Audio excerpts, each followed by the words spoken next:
Thank you for joining me. I am Precious Mzea Sakaleji. Welcome to Camnet TV Main News. The headlines. CHISHIMBA KAMBWILI found with a case to answer for dubiously obtaining over 12 million kwacha worthy of government contracts. President Edgar Lungu expresses confidence of delivering development to all parts of the country. SABOI IMBOELA'S NDC says a pact with PF is possible provided the party accepts its stems. And in international news, South Africa's anchor split over state capture probe. And in sports news, KAMUSOKO signs one-year ZESCO United contract renewal. Join me with the main news in detail after this commercial. 2021 has been described as a highly politically charged year. This is because every 5 years the country goes to the polls, and that 5 years elapses with only a few months remaining down to the ballot. The battlefield to appear on the ballot is becoming fertile. A lot of people are expressing interest of appearing on the ballot. In all this, our interest is to put the duty bearers, the leaders, and those aspiring to task by asking the relevant questions. If you're an aspiring candidate, be it councillor, mayor or member of parliament, get in touch with us to get yourself on the verdict. We go beyond speculation in dealing with policy and governance issues. The right questions are asked to help you make a verdict. For more details, you can call us on 0962 965883, 0979 753010, or email us info@camnettvafrica.com. Terms and conditions apply. Join us on Camnet TV every Monday, Tuesday, Thursday and Friday at 17:45 hours on a new program dubbed The Verdict.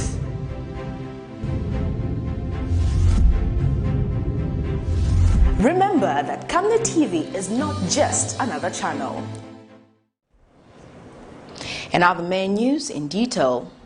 The Electoral Commission of Zambia ECZ has rejected calls by stakeholders suggesting that the ECZ should consider availing the electoral register for an independent audit before it is certified. ECZ Chief Electoral Officer Patrick Nshindano says the ECZ will only release the hard copy of the register once it has been certified. Mr. Nshindano says those who want to have a copy of the register will have to buy it at the cost of 50 kwacha per polling station, adding that only presidential candidates will be given for free. He has since advised citizens to take advantage of the ongoing voter verification exercise, which comes to an end on the 7th of May 2021. The Commission does make available the register after certification, and this will be done. We're certifying the register on the 9th. Like I mentioned, the verification exercise is still underway. It will end on 7th. Once that is done, we'll go to the certification of the register, which will be made available. Stakeholders are free to procure the register. It's 50 kwacha per polling station. So if you want to get it for the entire nation, it comes to 608. Anyway, you can calculate. It's 50 kwacha times 12,000, and we have made a plea to political parties. It's very, very important that there's consistency. In one engagement meeting, you have this representative. For one reason or another, the other information, it does not trickle down to the political party structures. And when other political party members speak, they'll say, no, the Commission does not engage us, which is very, very unfortunate. You will agree with us that the Commission has endeavored to ensure that everyone is brought to speed in what we are doing. I can give you a task. Please do benchmarking. It's very, very important. Look at the region, let alone globally. The extent within which the Commission has gone to engage stakeholders. Most electoral management bodies do not do what the Commission is doing. For us, we are doing this deliberately to ensure that all the stakeholders are informed of all the processes that we're doing leading up to the polls. This is in 12th August. Transparency International Zambia TIZ says lack of policies that allow for the scrutiny of state officers, councillors, constitutional office holders, judges and judicial officers has, among other things, contributed to legal and institutional challenges in the fight against corruption. TIZ Advocacy Policy and Research Specialist Bright Chizonde articulates that the Anti-Corruption Commission SCC has been unable to adequately execute its mandate due to limited geographical coverage, capacity, coordination and follow-up action on the part of the executive. Mr. Chizonde said this during a meeting organized by the Zambia Tax Platform to analyze the Financial Intelligence Center Amendment Act No. 16 of 2020. Meanwhile, Center for Policy, Trade and Development legal advisor CHISHIMBA says the capacity of the FIC remains equational in the financing of the institution is still through Parliament. The battle to fight corruption has continued to be a subject of great concern, with many non-governmental organizations continuing to speak against what they term a spark in corruption and its effect on the Zambian economy. And in order to tackle money laundering and terrorism activities in Zambia, which mostly emanates due to corrupt practices, the Financial Intelligence Center FIC was created. But the institution is now faced with multiple challenges, among them limited financing to fully perform its duties. And at a meeting organized by the Zambian Tax Platform to analyze the Financial Intelligence Center Amendment Act No. 16 of 2020, Center for Policy, Trade and Development Executive Director Isaac Maipopa, who also launched a legal review on the Financial Intelligence Center Amendment Act No. 16 of 2020, says the Financial Intelligence Center plays an important role in the financial regulatory system. And CTPD legal advisor CHISHIMBA says the work of the FIC has not been easy due to lack of financing, among other challenges. FIC, or Financial Intelligence, plays a very pivotal role in combating corruption, also monitoring financial terrorism or counter-terrorism, which of course is a global issue, money laundering and the like, and then just to preserve the integrity of the financial systems. So the FIC has a fundamental role, contrary to what my Honourable Member of Parliament had questioned earlier. The Center for Policy now wants, among other things, the extension of FIC jurisdiction to non-financial businesses or professional motor vehicle dealers, real estate agents, among others. We were concerned when we noted that the Trends report has highlighted consistently revenue losses in our financial system. Our ED mentioned earlier that between 2018 and 2019, our government lost roughly, or rather, the system lost roughly 7 billion kwacha in revenue in the 2 financial years. At today's exchange rate, for instance, that's about $312 million US. If we take into account the fact that the 2 euro bonds that we defaulted on collectively come to about 90-something million US, it's cause for concern. Hope that money could have gone towards servicing some of our debt obligations. So we're worried about that. Another main concern for the FIC, of course, which was highlighted in 2019, was the issue of harassment of certain staff members of the FIC by, for now, we'll say unknown entities.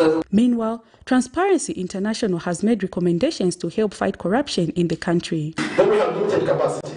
The Anti-Corruption Commission also has inadequate human, financial, and material resources. Then we have limited coordination. There has been poor coordination between the Anti-Corruption Commission and other law enforcement agencies. Then we have limited follow-up action. There has been limited follow-up action on the part of the executive and law enforcement agencies with respect to recommendations from oversight institutions. I'm sure you will know, year in, year out, Auditor General's report comes out, cites people for misconduct, Public Accounts Committee does the same, but there's been limited follow-up with respect to those recommendations. Corruption is a cancer that needs to be uprooted because it deprives innocent citizens of their rights. Sadly, few selfish individuals who put their interest above the interest of the majority tend to benefit from this selfish act. Prudence Jota, reporting for Camnet TV News. President Edgar Lungu says the Patriotic Front government has demonstrated consistency and committed in making the lives of all Zambians better without leaving anyone behind. President Lungu said this is evidenced by the number of projects being rolled out in the country. The head of state says many benefits have come out of the Lusaka decongestion project and many other infrastructure development his government has been undertaking in the country.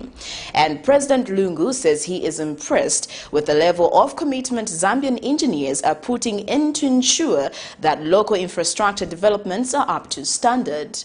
President Lungu said this when he commissioned the Long Acres flyover bridge, whose works were heavily supervised by local engineers. And Indian High Commissioner to Zambia Gaukam Janthongangti says the project sets a benchmark for superior quality, durability and timely execution of infrastructure projects in the country. Ladies and gentlemen, the importance of adequate infrastructure in the form of roads, power, airports, to economic growth and poverty reduction cannot be overemphasized. That is why we in the Patriotic Front government have continued to invest in massive infrastructure development for economic development, job creation, and ultimately poverty reduction. The Patriotic Front government has demonstrated consistency and commitment in making the lives of all Zambians better without leaving anyone behind. This is clearly evident from the number of projects being completed countrywide as well as those still in progress countrywide, and no particular area has been left behind. The commissioning of this flyover, we are close to completion of this landmark project, which was jointly launched by His Excellency President Dr. Edgar Lungu along with Honorable President of India, Mr. Ram Nath Kovind on 12th April 2018. Today, we stand to witness the commissioning of yet another integral part of the project being dedicated to the nation.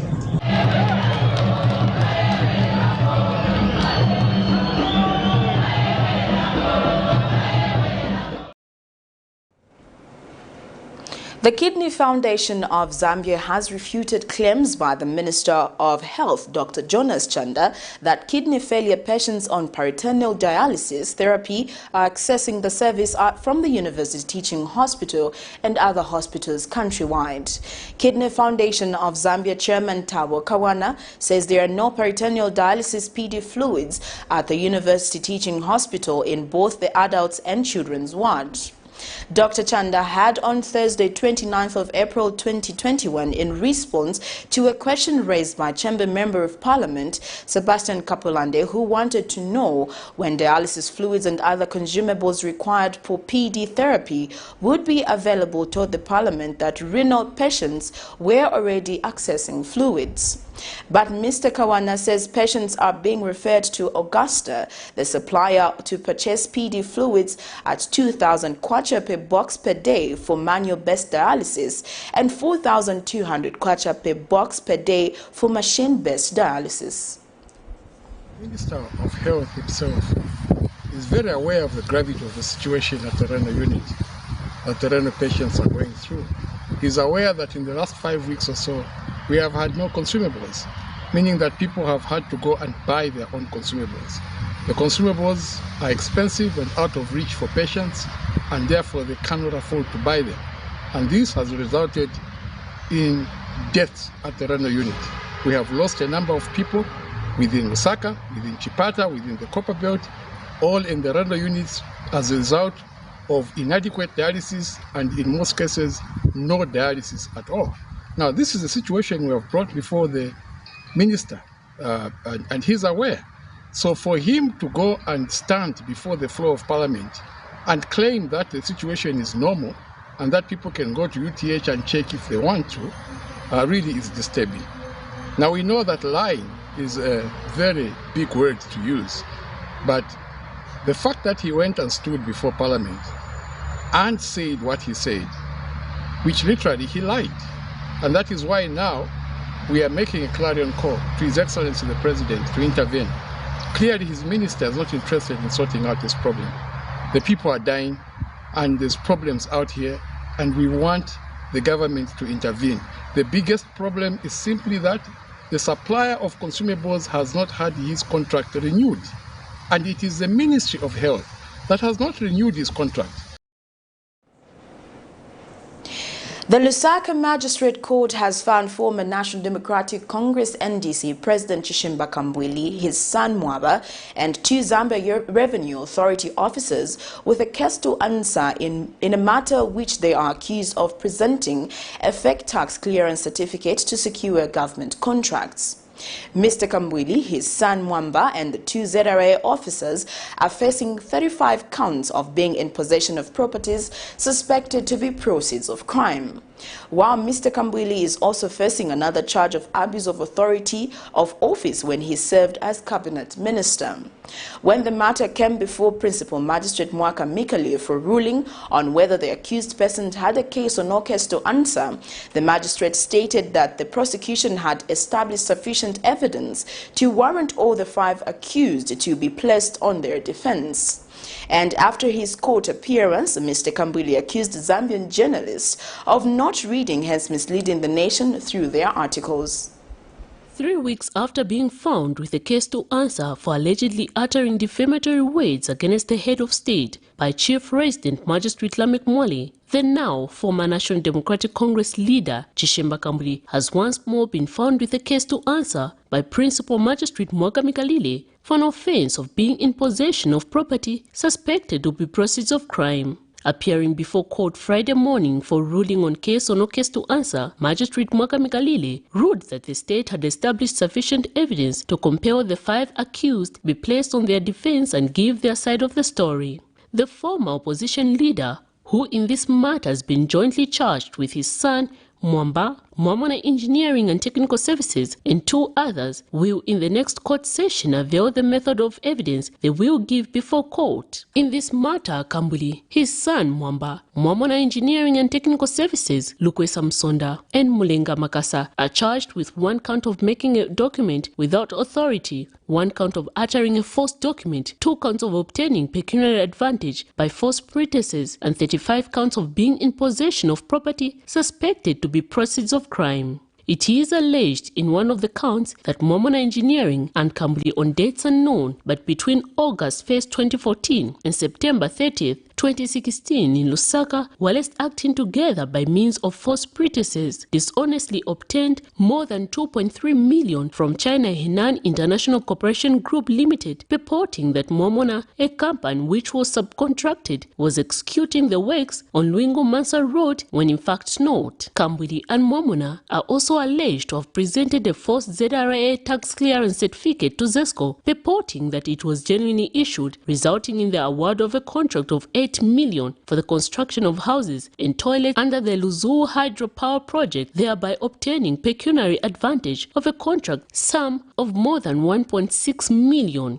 And speaking to journalists shortly after his court appearance, the former NDC leader refused to comment on speculation that he has no direction and to comment on his resignation, stating that he was going to hold a press briefing where he will make his formal announcement. What's your legal convention? The NDC convention that you had last week. Is it illegal? Yes, there was a court order restraining you from holding that convention. If you don't know how to read, it's not my problem. Your decision to resign is showing a lack of direction from the time that you were seemingly squeezed by the PM. Respect your opinion. Thank you. His matter has however been adjourned to the 17th, 19th and 20th of May 2021 for opening of defense. Miriam Kemba, reporting for Camnet TV News.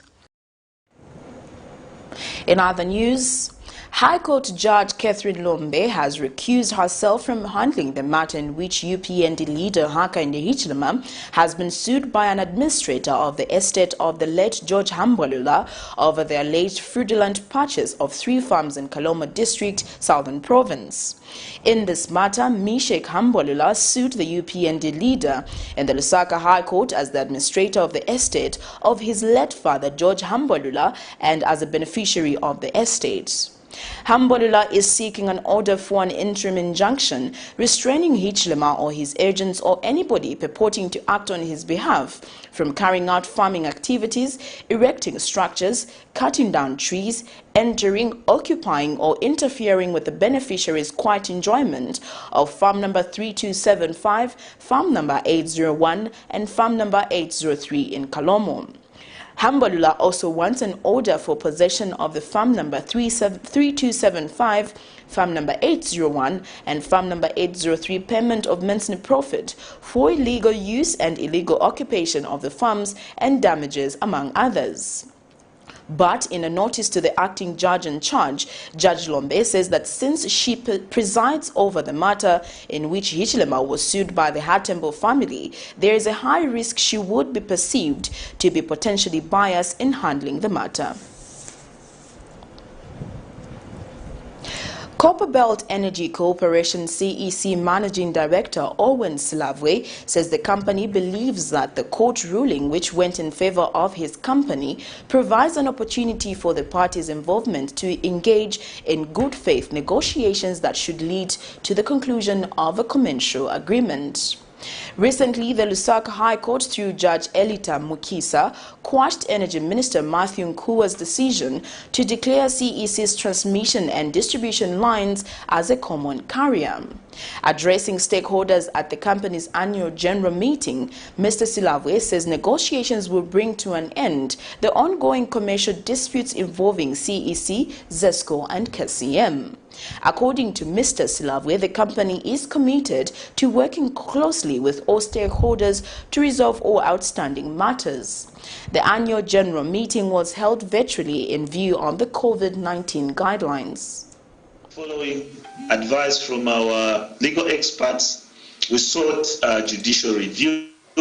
I have to report that as a company, we are very pleased that on 26 February, the High Court delivered a ruling in favor of CEC, quashing both the decision of the minister and the regulator. We are aware that the government did not like this, obviously. They did appeal the decision of the High Court, and at the same time, they sought to stay this decision of the High Court. I have to report here that the stay that the government was seeking failed, fortunately for the business. In as far as the appeal is concerned, these are matters that we expect will be coming up in the next few months. So as a company, we remain committed to resolve this issue. We think the best position for the parties is to use this opportunity to try and finalize the contracts and focus on stabilizing the power sector. So we'll continue to seek those opportunities to engage. Thank you.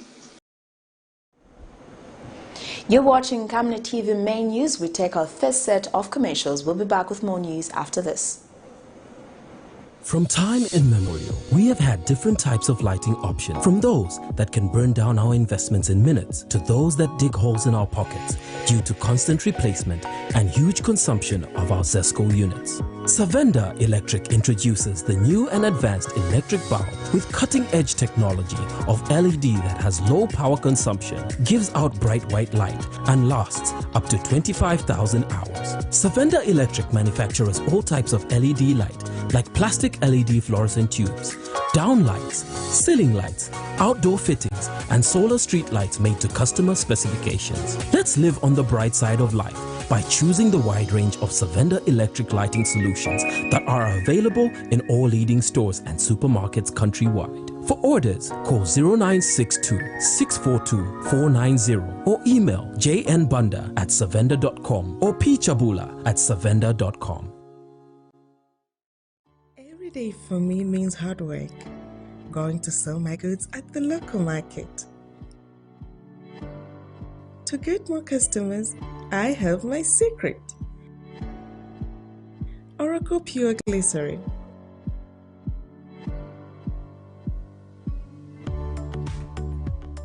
It's soft, smooth, and keeps my skin perfect. And my customers know it. Thank you, Oracle, for my perfect skin. It's your friends. I insist. Your drama. So you think you can talk about my dad like that? You're in charge. And intrigue. Are you out for good or what? What do you want? Dare you say that to me, eh? Your heroes. It's your moment with your stories. Made at home for your home. 'Cause great stories start on DSTV.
Welcome back. We continue with the rest of the news.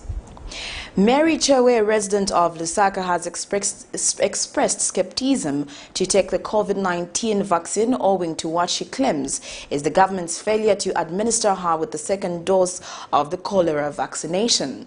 In the year 2018, the government embarked on a cholera vaccination in which people were to be given 2 doses. But Ms. Chewe tells Camnet News that she has not been given the second dose of the cholera vaccine up to today, hence she's not abreast with the effectiveness of the vaccine. She wants the government to assure her that she will be given 2 doses of the COVID-19 vaccine. In its commitment to ending the cholera outbreak which had affected all the 6 sub-districts in the capital city, Lusaka, the government enforced a multi-sectoral response to combat the disease. Since the outbreak was declared on 6th October 2017, it had affected more than 2,750 people with more than 50 deaths. In 2017, the World Health Organization facilitated the shipment of the needed 4 million doses of vaccine, which had been made possible through the support from the Global Alliance for Vaccines and Immunization, Gavi. Half of the shipment had been delivered and used in the first round of the immunization campaign, which commenced on the 10th of January 2018, while the rest was expected in February, at the time when the second dose was to be given. Mary Chewe is among the people who got the cholera vaccine and was not given the second dose. 2 years ago, it was supposed to be in 2 phases. When I did the first one, we were asked to go back for the second dose.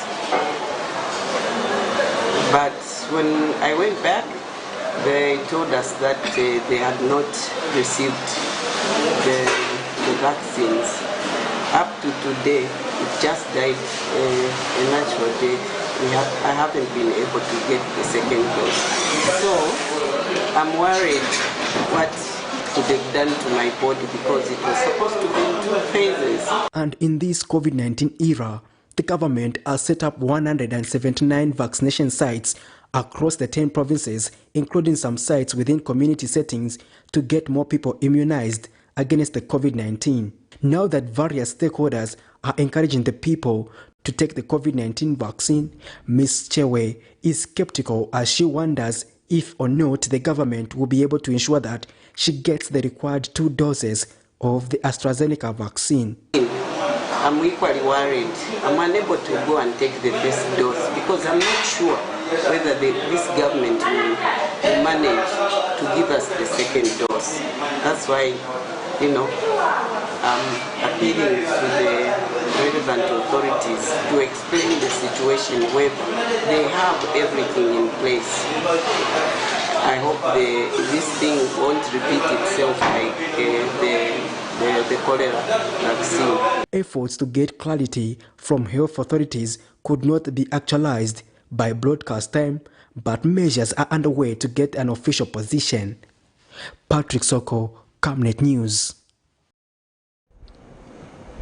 New NDC President SABOI IMBOELA has announced that the party is currently in talks with the Patriotic Front for an electoral pact ahead of the 2021 general elections. Ms. IMBOELA, who takes over from Mr. KAMBWILI, who resigned as NDC president on Thursday evening, says the NDC is a very key and strategic party in determining which political party will win the August 12, 2021 general elections. According to her, none of the major political parties, being the UPND and PF, will manage to win the elections in the first round in view of the 50+1 threshold. Ms. IMBOELA is, however, optimistic that the NDC will form government in 2026 after helping the PF to win the coming elections. Last night, former NDC President CHISHIMBA KAMBWILI, who is yet to announce his next political move, resigned as party president, citing personal reasons. But in a twist of events, the NDC of Joseph Akafumba says Mr. KAMBWILI has organized a team of trustees from his former party to negotiate with Kelvin Waliafube, commonly known as KBF, to take over the affairs of the NDC. Speaking at a media briefing, NDC faction media director Emmanuel Malite has alleged that some informers within the KAMBWILI camp have informed them about the development, accusing Mr. KAMBWILI of not meaning well for both the PF and the NDC. Mr. Malite further accuses Mr. KAMBWILI of playing bad politics aimed at benefiting himself, stating that he has no interest of the Zambian people at heart. The NDC is back in the limelight with other controversial issues in the political landscape. Firstly, the country was treated to a resignation of CHISHIMBA KAMBWILI as NDC party president. I have, with immediate effect, tendered my resignation to the Central Committee of the National Democratic Congress. That simply means that I have resigned from the National Democratic Congress with immediate effect. And Friday saw SABOI IMBOELA emerge as new party president. The new party president also told journalists in Lusaka that talks are underway to form a pact with the ruling Patriotic Front. She told a media briefing in Lusaka that they will only agree to be part of the alliance on condition that the PF also agrees to its terms. Opened up talks in terms of alliances, okay? So we are open to talks with the PF. Let me make that point very clear. We are open to talks of an alliance with the PF, okay? But if the PF won't do things that we want them to do, we shall not go in alliance. Because like I've said, we are not in a hurry to form government. You get the point? We are not in a hurry. Just the same way we opened up with the UPND and they did not do what we wanted and we stayed away. With the PF, we're going to open up, or rather we've opened up those talks. And if they go a certain way, then we may have an alliance with the PF. But if they don't go a certain way, we're going to feed our candidates. Because our demands still remain the same. We want to see NDC members of parliament. We want to see NDC councillors. We want to see NDC mayors. But as usual, the NDC faction could not go without a fight for legitimacy and exposing political tactics being employed by the other camp. Emmanuel Malite is NDC media director. The dots. The man is going to PF. The man is literally going to PF.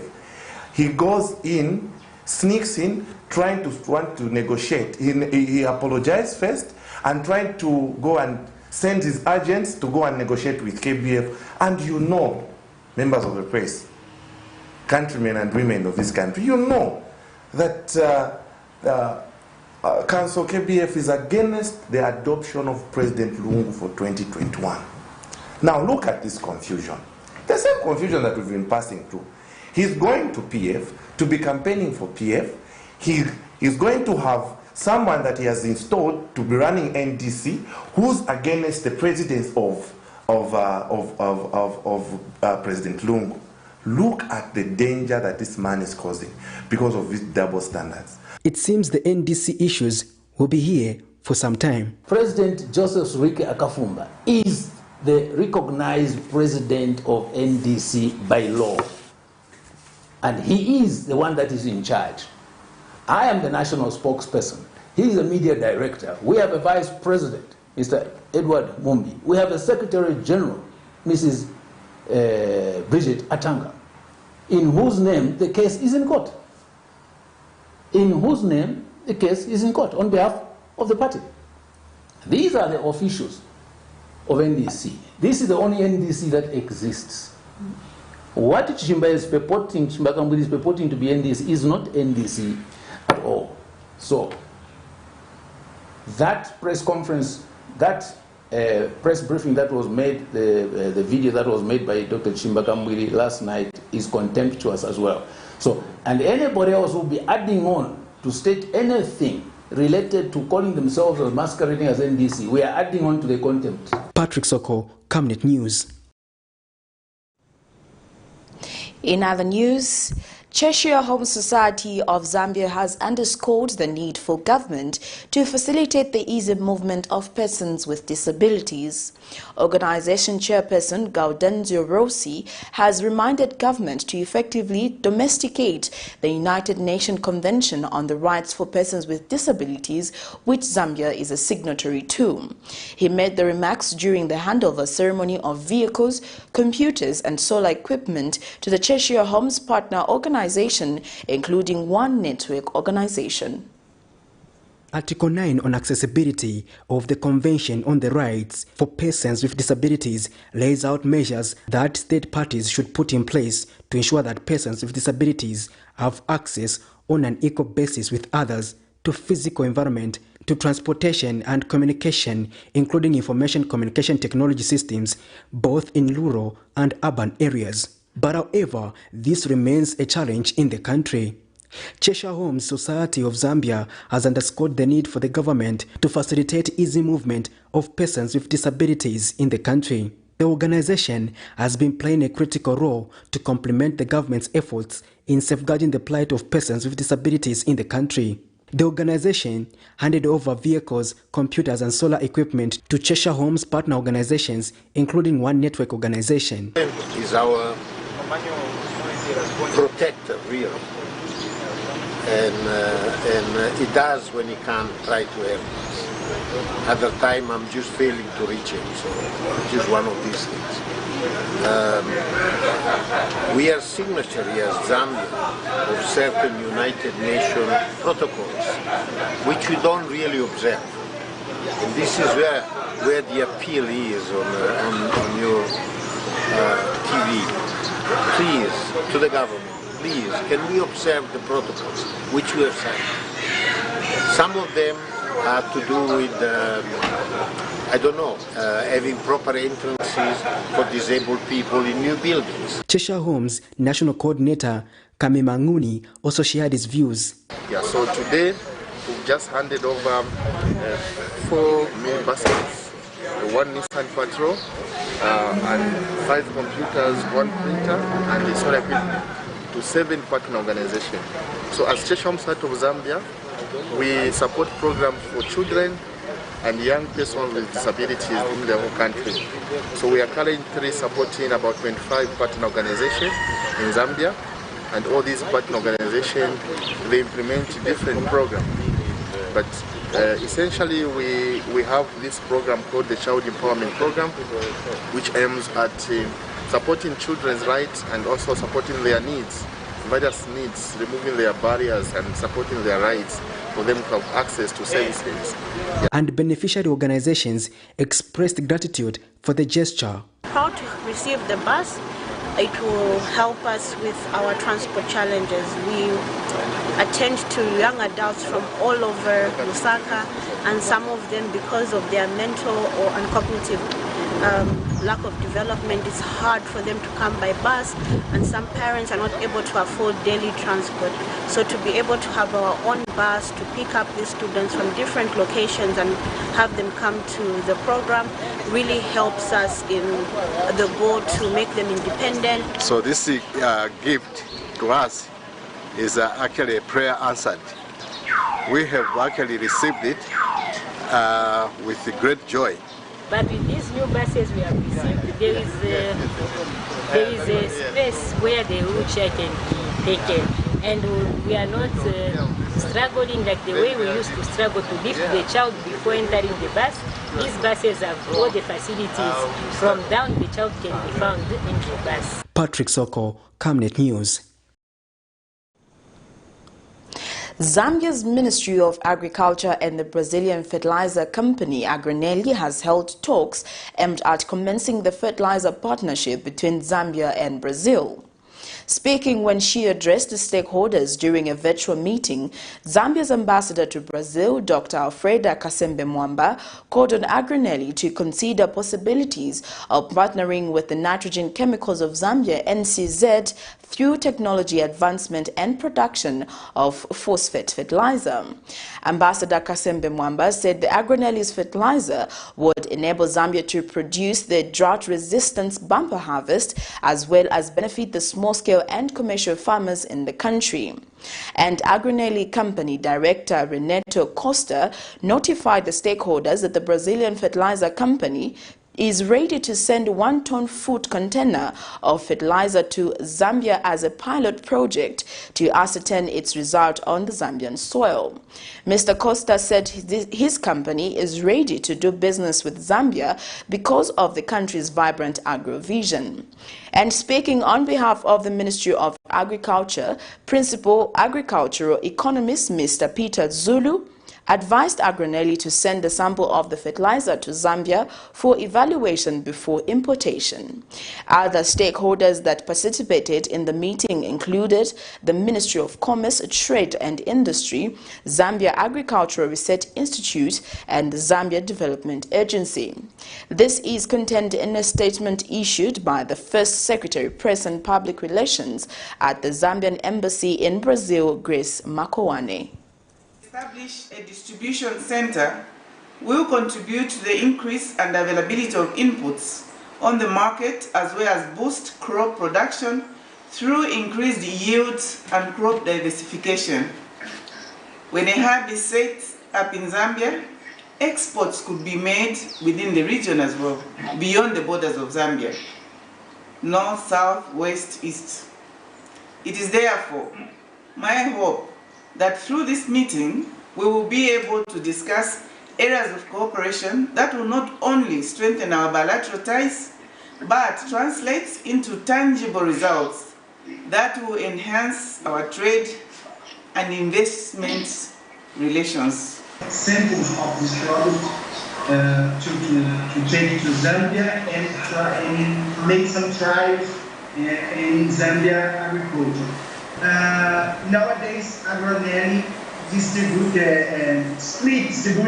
around 3.2 million tons of gypsum per year.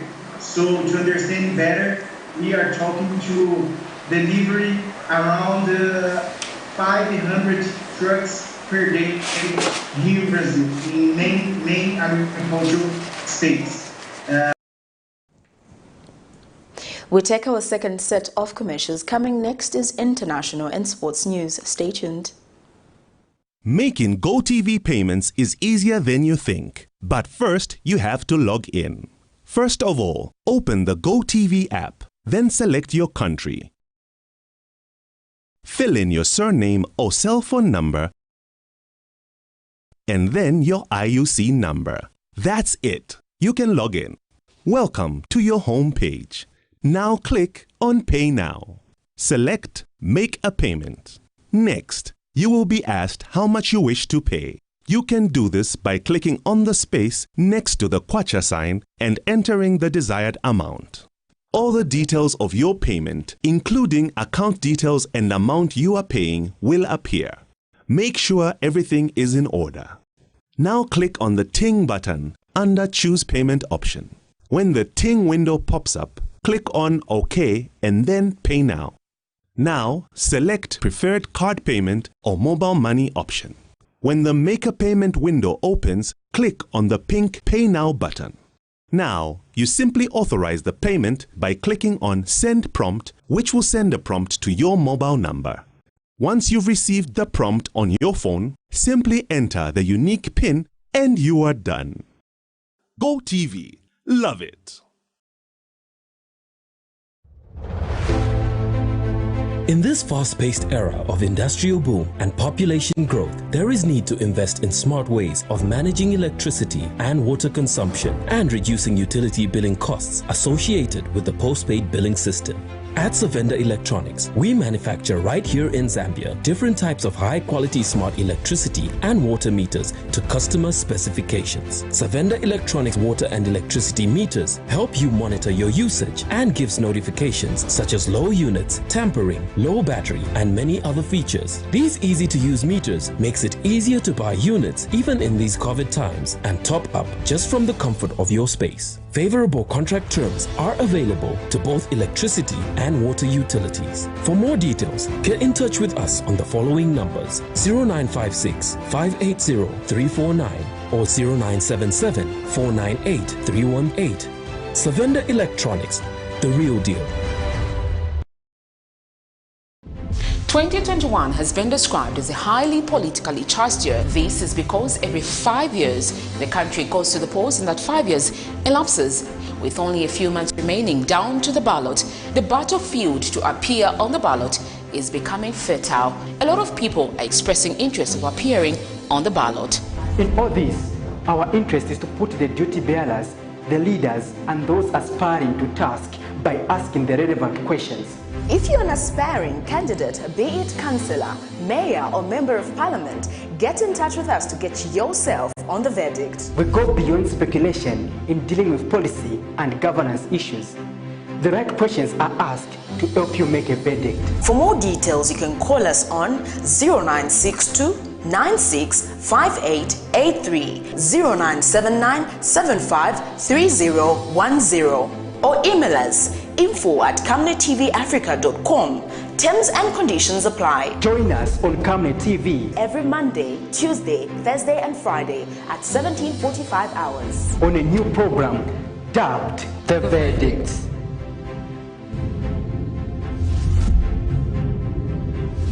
Remember that Camnet TV is not just another channel. Welcome back, and we now get into our international items. South Africa's President Cyril Ramaphosa appeared before a commission of inquiry in Johannesburg to testify as a witness in the high-level corruption investigations during the 9-year tenure of former President Jacob Zuma. The probe includes accusations that Zuma allowed businessmen brothers Atul, AJ, and Rajesh Gupta to influence his policies and win lucrative government contracts, which sparked nationwide protest in 2017 against what many described as state probe. Ramaphosa said the top cadre of the ruling African National Congress ANC party disagreed with whether a small group of individuals had undue influence over the state.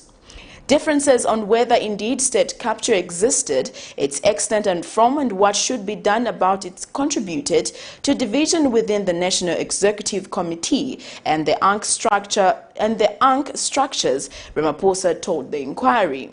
Ramaphosa was also quizzed about the ANC's cadre deployment committee.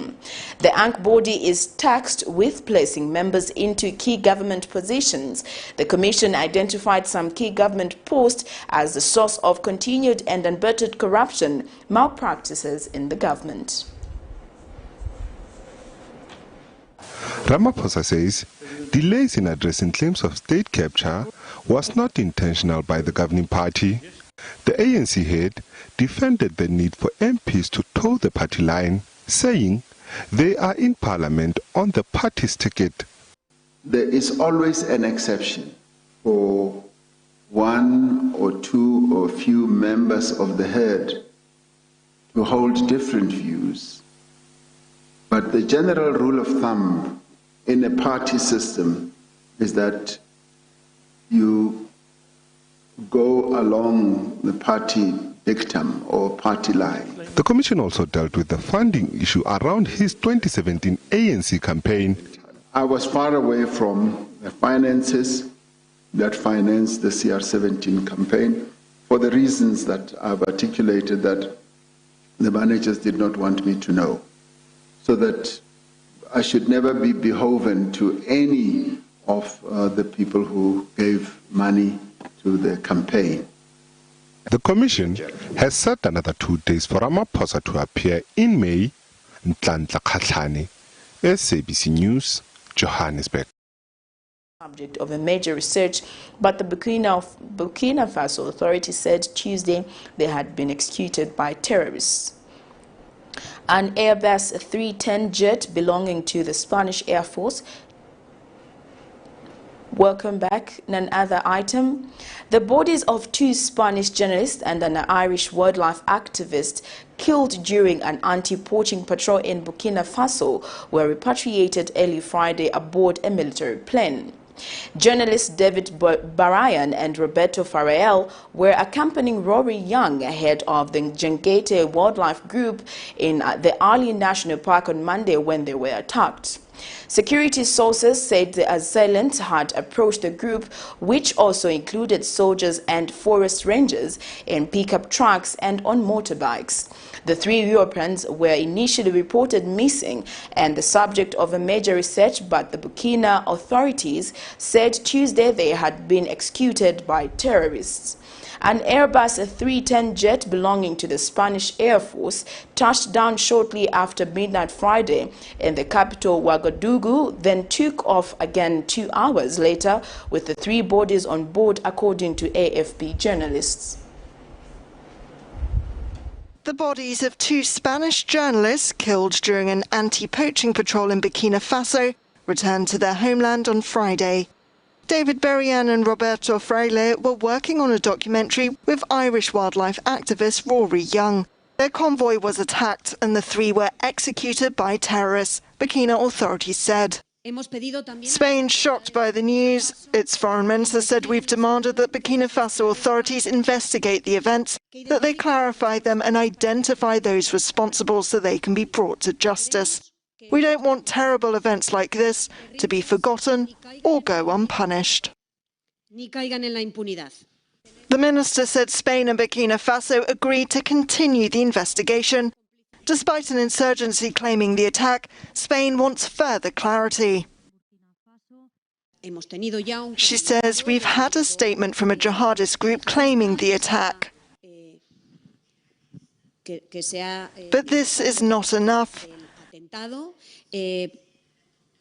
She said, "We really want the events to be clarified."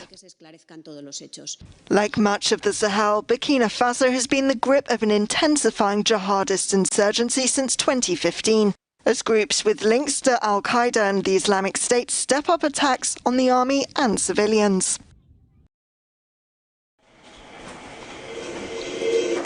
We now get into sports news.